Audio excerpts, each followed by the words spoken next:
Hi, this is Rick. Welcome to Warriors Respite. I'm a combat veteran. I'm a therapist. I deal in addictions and trauma. Follow me on X. Follow Warriors Respite on YouTube, Facebook, Instagram. Not only am I a therapist, sometimes I do blogs. I try to do podcasts fairly often, videos, TikTok, all that good stuff. Sometimes I lecture you, sometimes I teach you. I kind of going off the cuff today. Usually I am. Today, I seen this post on Twitter or X, because I tend to troll often, and I will. Well, I'll do an overlay if you're watching the video right here, where I'm pointing. Right.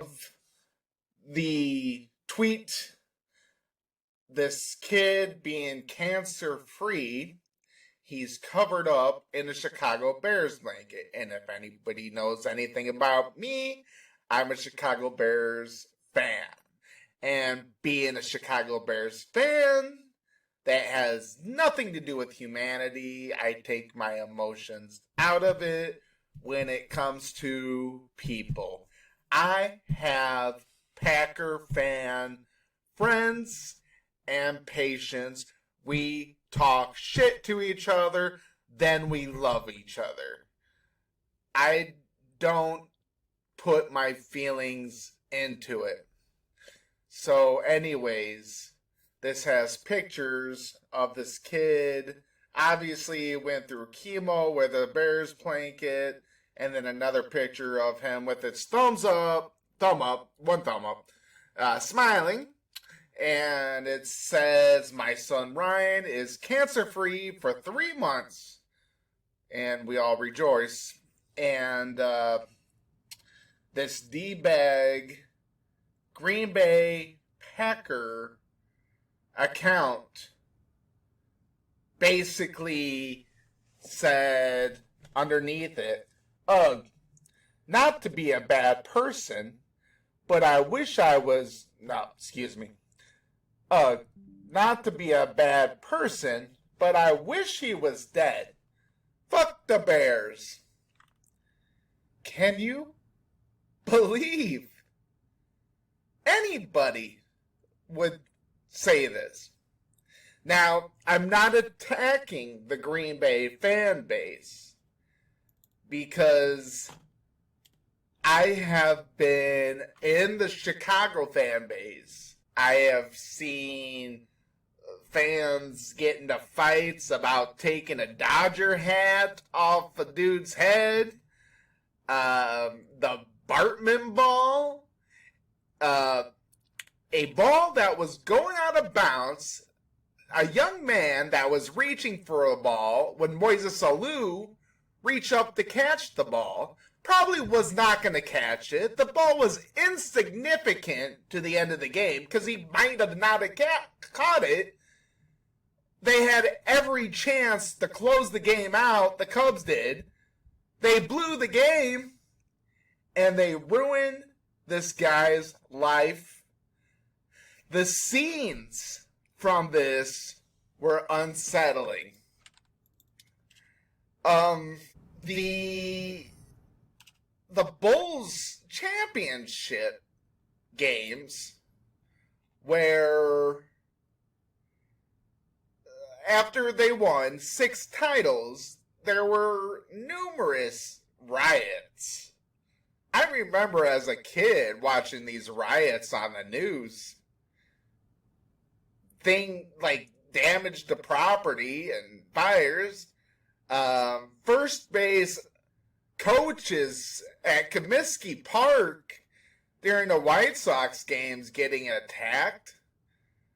Like, this is not abnormal behavior in Chicago. And actually, more recently, the Chicago Bulls had the Ring of Honor, where they brought back past Bulls Hall of Famers and championship winners and just all, past big time Bulls players. And it was a cluster F as F. And I wish I could pull this up on here. I'm going to add it in right here. Here, represented by his wife Thelma, Basketball Hall of Famer and former Bulls general manager Jerry Krause.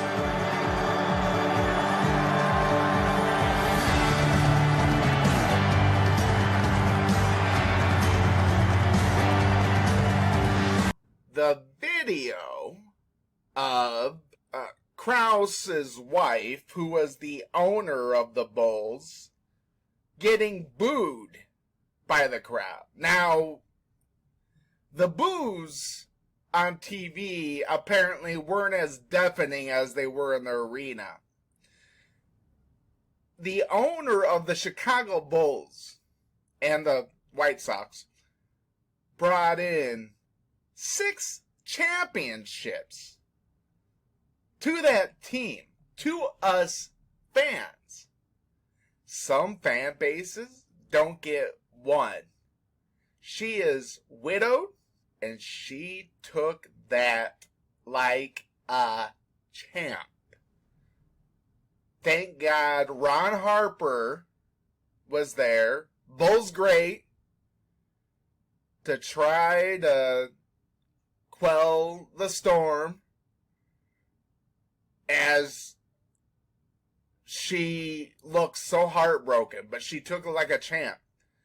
Because I don't live in Chicago anymore. I don't live around Chicago anymore. I've been through so many events where people are just getting booed for no reason. I remember going to Ozfest. I don't remember if it was 2000 or 2000 band at the time. They sang, "Come my lady, come my lady, be my butterfly." I don't remember how it goes. Make my legs shake and make, I don't know. It was a popular song. I'm probably butchering it. But, like, people were like, play that song and get off stage. They got rocked by the crowd. Booed. Chicago will boo you. And I've witnessed this crowd. They will treat people like they're not human. And I'm told Philadelphia's worse. I'm told, there's other cities. Buffalo, I guess, the Buffalo Mafia Bills. I don't know. I don't know if Buffalo's the worst. I know they RKO people through tables. Maybe I'm making that up. But Philadelphia for sure, because I remember that clip of Bill Burr getting booed on stage for like 10 minutes, and Bill Burr it's like if you haven't seen it, just look up Bill Burr heckling Philadelphia. It's like the best 10 to 15 minutes of your life. Bill Burr just not giving a crap about Philadelphia. But anyways, the Chicago fan base, it's a very difficult city to be front and center in. And not a lot of people can do it. Not a lot of people want to do it. But here's the thing. If you're loved there, you are loved. If you're Devin Hester, if you're Charles Tillman, if you're Ryan Sandberg, if you're Paul Canerico, if you're Michael Jordan, if you're CM Punk, who I'm not a big fan of, but if they love you, they love you. If they hate you, God help your soul. Dave Matthews Band couldn't go. I don't know how they got back in. But anyways, this isn't about Chicago. Really, this is about how Sadies to each other treat each other like this. Like they're nothing. How do you look at another person because they like a sports team and say, no offense, I'm not trying to be a person, but I wish you were fucking dead. Fuck the Bears. I hate to say what is wrong with you, because as a therapist, I gotta psychoanalyze that stuff.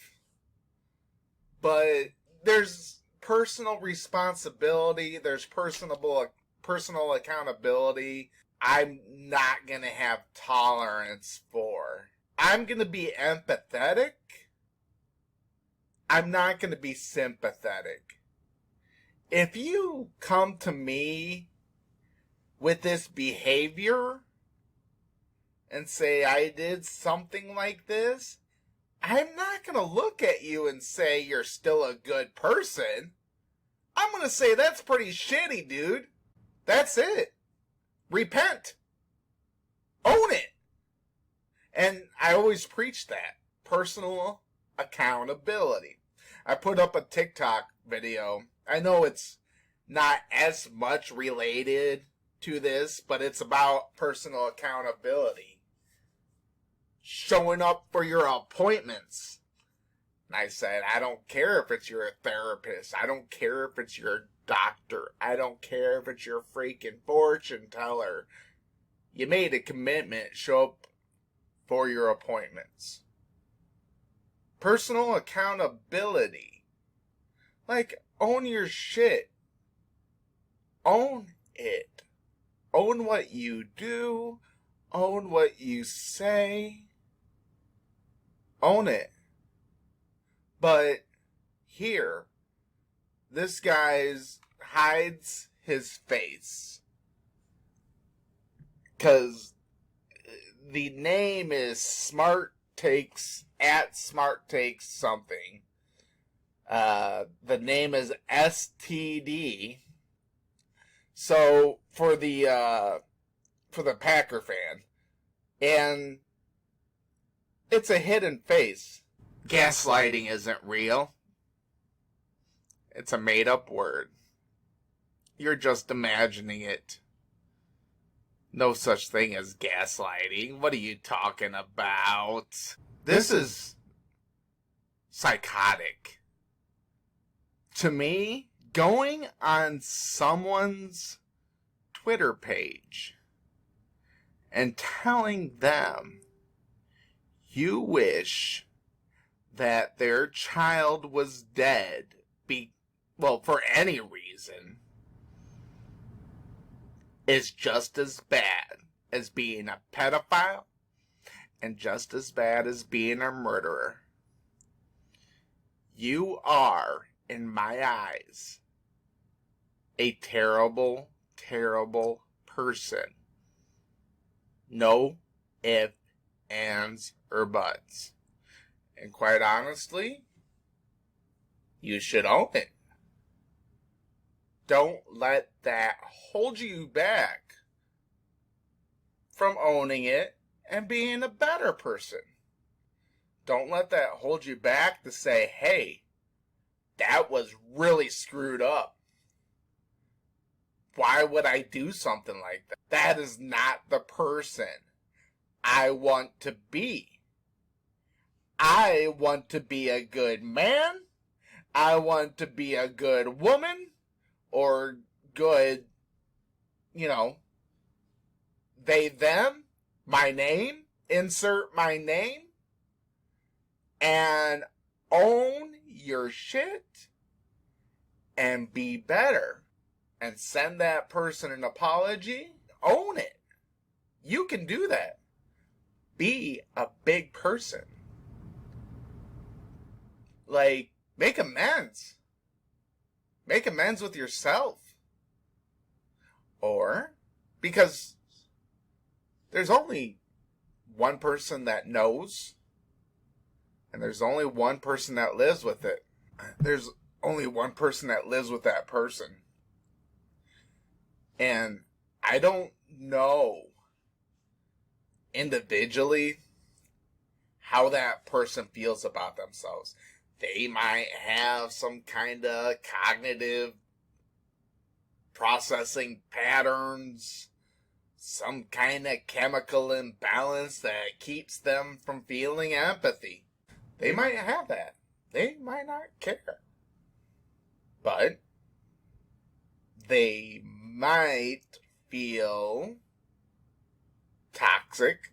They might feel poisoned by themselves. Or maybe it's just not the person they want to be. Maybe that's not the values that they hold. But at the same time, it might be the values that they hold. Maybe it's a supervillain. Maybe that's a supervillain. Maybe that's the Riddler. Maybe that's the Twitter Riddler. Online. The Twiddler. That doesn't sound good. Maybe it's the Twiddler. The Xler. It's X now. Maybe it's the Xler. The Jokesler. He runs around and tells little kids, I wish you were dead because of your sports team. He's an evil villain. He wishes death on children. That's what he does. What a life. What a life you're living. What a life you're living to boo old ladies who are just there to support their dead husband. What a life you're living to attack and boo a fan who's trying to catch a foul ball. What a life you're living to tell a child you want them to die because they like a team that you don't like. When you take a step back from this kind of thing, don't you think it sounds stupid? And I'm involved in Bears Twitter, Bulls Twitter.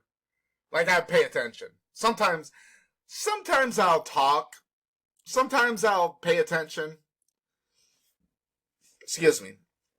Sometimes I'll say something. Because, alright, so there's a big argument right now on Twitter, or an X, whatever you want to call it.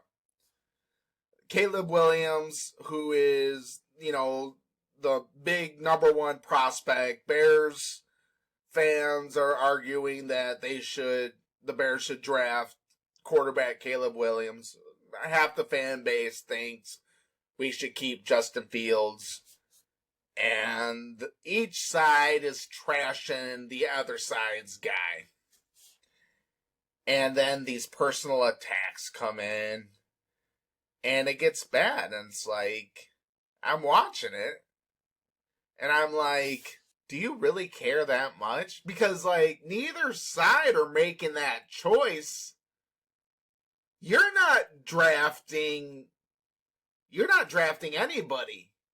You're not signing anybody. It's not your money. I mean, you spent your money. They're spending your money. You don't get to spend any more money. They already got your money. They're spending it now. They're spending it on who they want to spend it on, regardless of what you guys decide. What your guys' opinion is.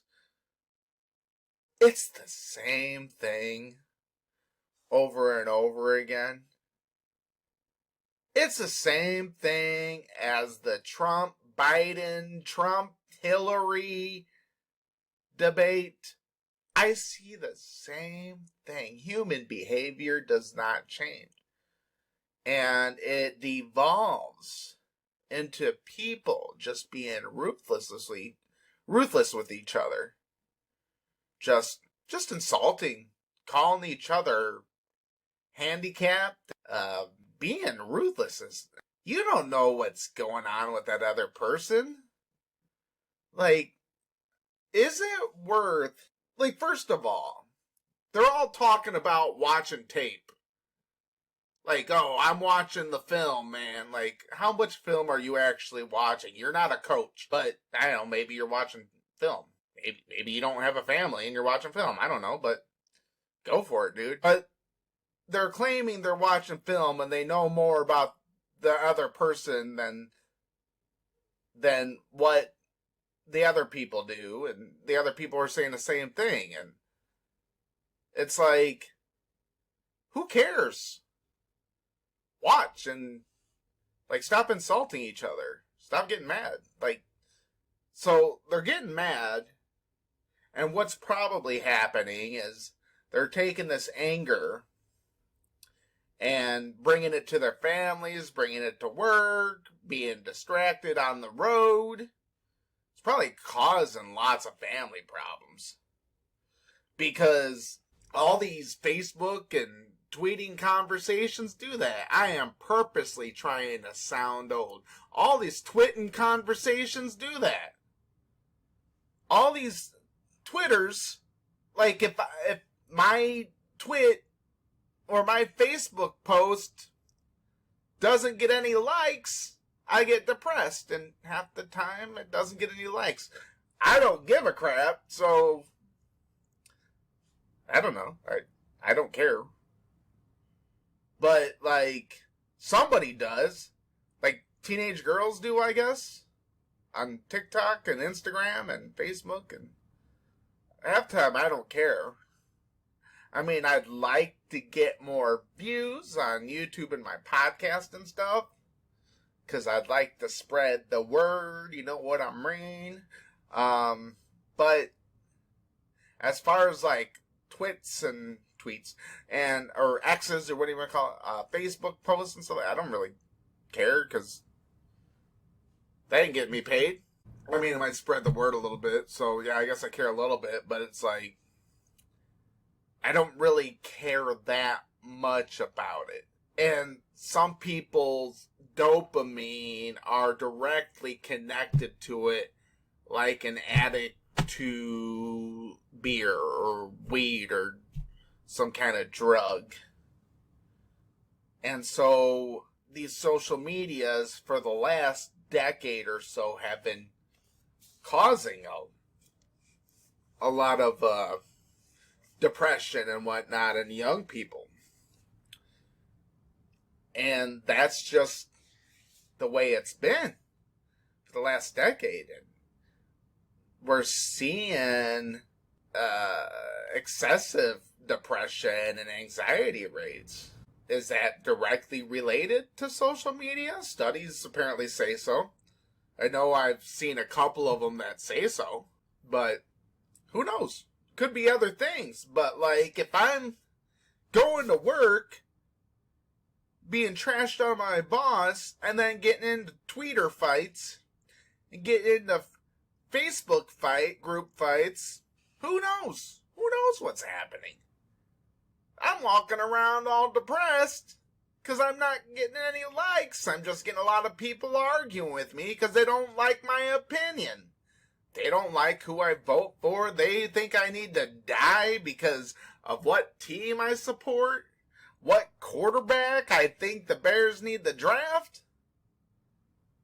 or keep. This is not how we take care of each other. This is not community. This is a bad idea. Social media is a bad idea, you know? But, like, this is not love for one another. This is driving people to their grave, maybe? Am I thinking wrong? Because I just feel like people are going online because they're addicted. Like, literally, you see people posting all day, nothing but twits and tweets and, I'm not going to say that, every hour on the hour, like something, all day.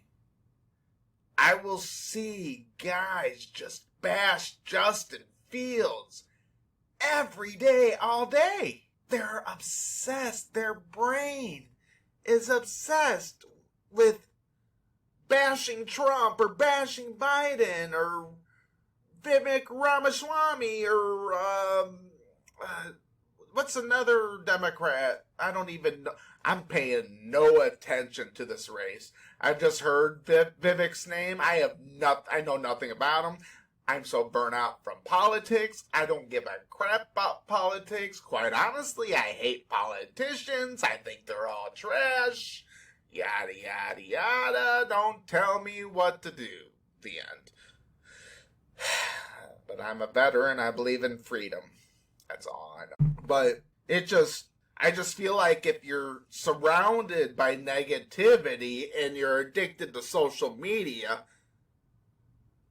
because there's a dopamine drip associated with it, but then you're getting to these fights that's working you up and you're angry and anxious, depressed, then like you're just surrounded with these bad moods, and then we wonder why we're feeling that way. It's funny because no one's talking about this. Like, no one's coming to my sessions. I have maybe 40, 50 patients right now. Not one of them are talking about their social media. And you can't tell me they're not on there. They're on their social media. Why is this not coming up? You know? I'm not going to talk personal about my patients. I just, like, that just seems like, to me, I'm seeing a lot of Twitter arguments and Facebook arguments and stuff like that. I feel like that's something that should come up more often. Like, is there studies going on about... Let's look that up. Let's see here. Does social media arguments affect mental health? Let's see here.